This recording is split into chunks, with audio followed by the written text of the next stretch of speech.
नमस्कार दोस्तों। आज की कहानी है बलिदान।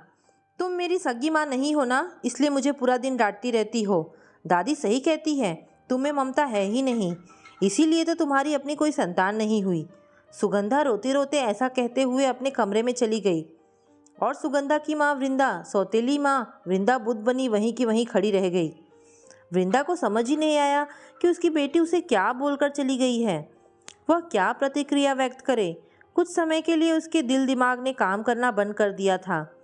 वृंदा और सुगंधा की जन्मदात्री माँ वैदेही दोनों ही बहुत अच्छी सहेलियाँ थीं। वृंदा छोटी जात से थी, लेकिन वैदेही को उससे कोई फर्क नहीं पड़ता था। वृंदा का वैदेही के घर आना जाना था। सुगंधा के पिता शिशिर भी काफ़ी सुलझे विचारों के थे। तीनों घंटों बैठकर विभिन्न राजनीतिक आर्थिक मुद्दों पर चर्चा करते थे। शिशिर की माँ सुमित्रा जी वृंदा को छोटी जात का होने के कारण पसंद नहीं करती थी। वृंदा के खाने पीने के बर्तनों को रसोई में ले जाने नहीं देती थी।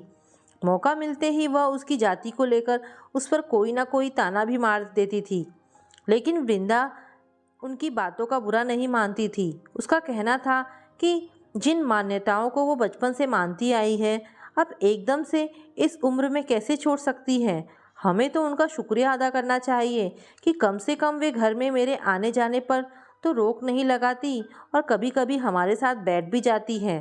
किसी के लिए भी बदलाव को स्वीकार करना बहुत मुश्किल होता है, और एक उम्र के बाद तो कुछ ज़्यादा ही मुश्किल।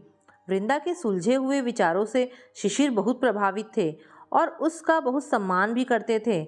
ऐसे में ही वैदेही गर्भवती हुई। सभी लोग बहुत खुश थे। सुमित्रा जी की खुशी तो समाये नहीं समा रही थी।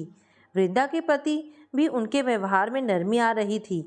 वैदेही ने समय आने पर एक बेटी को जन्म दिया। डॉक्टर्स के अथक प्रयासों के बावजूद वैदेही के रक्तस्राव को कम नहीं किया जा सका। वैदेही जान गई थी कि ईश्वर एक नई जिंदगी के बदले पुरानी जिंदगी चाह रहा है। कई बार ईश्वर भी मनुष्य जैसा लालची हो जाता है। वैदेही ने वृंदा और शिशिर को अपने पास बुलवाया और अपनी नवजात बेटी को वृंदा की गोद में देते हुए कहा कि वृंदा, जानती हूँ तुम अपनी ज़िंदगी के लिए कुछ अलग सपने देख रखे हैं, लेकिन यह स्वार्थी माँ अपनी इस नन्ही सी जान के लिए तुमसे तुम्हारे सपने मांगती है। अपनी बेटी को तुम्हारे हाथों में सौंपकर निश्चिंत होकर जा सकूंगी। जानती हूँ तुमसे बहुत बड़ा बलिदान मांग रही हूँ। दूसरी पत्नी और सौतेली माँ को हर पल तलवार की धार पर चलना होता है। समाज और लोग तुम्हारे हर निर्णय और कार्य का नजरिए से मूल्यांकन भी करेंगे, लेकिन तुम्हारे सिवा किसी और पर भरोसा भी नहीं है। कहते कहते वैदेही की सांसें उखड़ने लगी थी। वृंदा ने उसे सहारा दिया और कहा, तुम आराम करो, तुम्हें कुछ नहीं होगा। हम दोनों मिलकर अपनी गुड़िया के सारे सपनों को पूरा करेंगे। तुम्हें अच्छे से जानती हूँ कि तुम कितनी दृढ़ निश्चयी हो। जो एक बार तुमने मेरी गुड़िया को आंचल में समा लिया तो स्वयं भगवान भी तुम्हारा निर्णय नहीं बदल सकते। वादा करो कि तुम मेरी बेटी की माँ बनकर हमेशा उसके साथ रहोगी।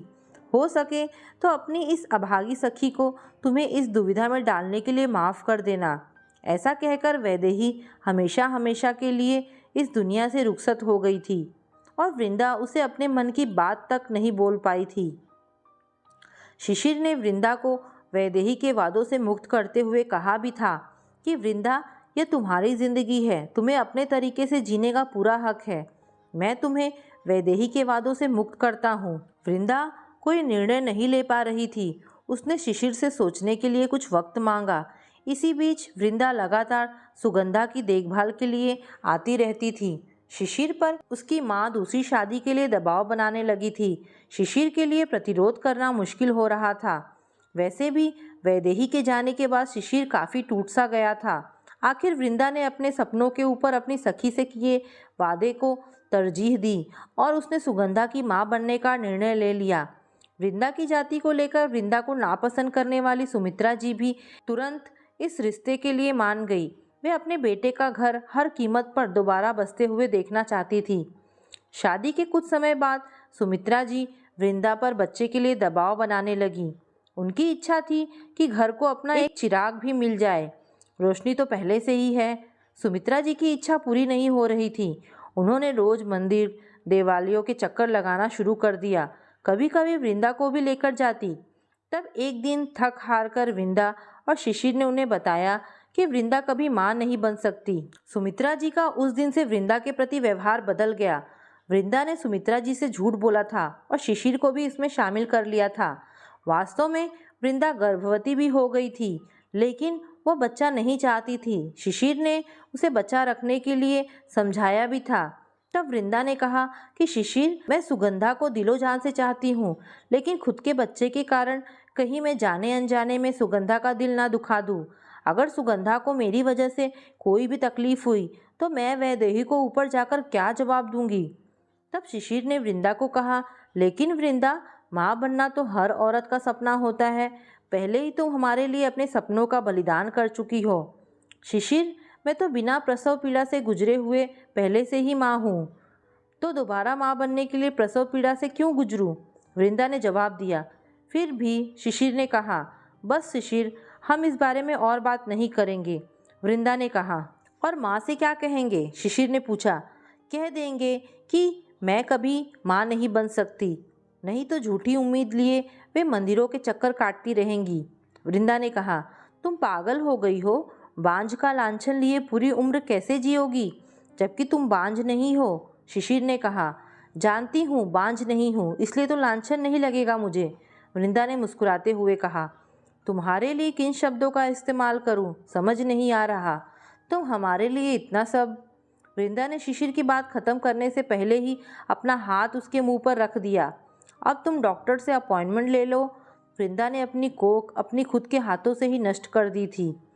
आज जब वृंदा ने सुगंधा को उसके भले के लिए ही डांटा, तो सुगंधा इतनी बड़ी बात बोलकर चली गई थी। शायद किशोर होती बेटी को मैं समझ नहीं पा रही हूँ, लेकिन किशोरावस्था में ही उठाया गया कोई गलत कदम मेरी बेटी की पूरी जिंदगी बर्बाद कर सकता है। लोग चाहे कुछ कहें, सुगंधा चाहे कुछ भी कहे, मैं उसको अपनी ज़िंदगी में कोई भी गलत कदम उठाने नहीं दूंगी। उसे सही गलत का फ़र्क समझाना मेरा फ़र्ज है। अगर आज मैंने उसे अकेला छोड़ दिया तो मेरी ज़िंदगी भर की तपस्या बर्बाद हो जाएगी। वैदेही के सपनों का क्या होगा? यह सोचते हुए वृंदा ने सुगंधा के कमरे की तरफ अपने कदम बढ़ा लिए। उधर सुगंधा को भी अपनी गलती का एहसास हो रहा था। वह सोच रही थी कि मेरी सभी सहेलियों की मम्मी भी तो उन्हें देर से घर आने पर डांटती है, उन्हें बार बार फ़ोन करती है। मम्मी तो बच्चों के लिए फ़िक्र करती ही है, दादी तो मम्मी से हमेशा ही नाराज़ रहती है। मुझे दादी की बातों में आकर मम्मी से नाराज़ नहीं होना चाहिए था। जब भी मैं बीमार होती हूँ, मम्मी पूरी रात मेरे सिरहाने बैठी रहती है। पापा ने कितनी बार बताया है कि मेरी देखभाल ठीक से हो सके, इसलिए मम्मी ने नौकरी भी नहीं की। मुझे तो लगता है पापा भी झूठ बोलते हैं कि मुझे जन्म देने वाली मम्मी वैदेही मम्मी थी। लोगों की गलत सलत बातों पर ध्यान देकर मैंने उनसे कितनी बदतमीजी से बात की। मैं भी क्या करूं? बचपन से सबसे यही सुनती आ रही हूं कि इस बेचारी की तो सौतेली माँ है, लेकिन मुझे अपनी माँ और दूसरों की माँ में कभी कोई फ़र्क ही नहीं लगता। जब भी तुलना करनी चाहिए, अपनी माँ ही बेहतर लगी। मुझे अपने व्यवहार के लिए मम्मी से माफ़ी मांगनी होगी। वृंदा की आवाज़ ने सुगंधा को अपने विचारों की दुनिया से वास्तविक दुनिया में ला दिया। सुगंधा बेटे, सो रही हो क्या? गुस्से में खाना भी नहीं खाया? गुस्सा इंसान को खुद को ही नुकसान पहुंचाता है। मम्मी, मुझे माफ़ कर दो, मुझे आपसे ऐसे बात नहीं करनी चाहिए थी। सुगंधा ने वृंदा के गले में बाहें डालते हुए कहा। मेरी अच्छी बेटी, मैं ही तुम्हारी माँ, सगी भी और सौतेली भी। आगे से कभी यह मत कहना कि तुम मेरी सौतेली बेटी हो। वृंदा ने उसे गले लगाते हुए कहा। तो दोस्तों, कहानी यहाँ पर समाप्त होती है। आपको ये कहानी कैसी लगी मुझे कमेंट करके अवश्य बताएं। धन्यवाद दोस्तों।